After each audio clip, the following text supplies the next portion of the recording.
புனித தோமா 1ஆம் நூற்றாண்டுல இந்தியாவுக்கு வந்து இங்க இருக்கிற மக்களுக்கு இயேசு கிறிஸ்து பத்தி சொன்னாருன்னு நீங்க தான் சொன்னீங்க. அவர் ஒரு யூதர். அவர் பேசின யூத மொழி இங்க இருக்கிற மக்களுக்கு எப்படி புரிஞ்சிருக்குன்னு நினைக்கிறீங்க?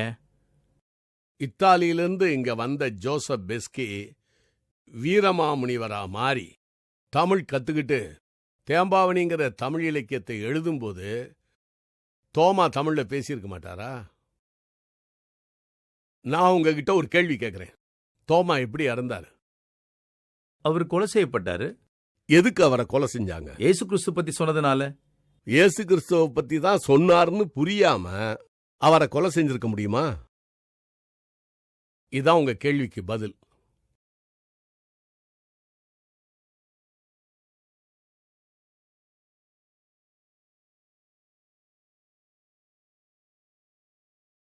பிற நம்பிக்கையில நீங்க வியந்து போன காரியம் என்ன?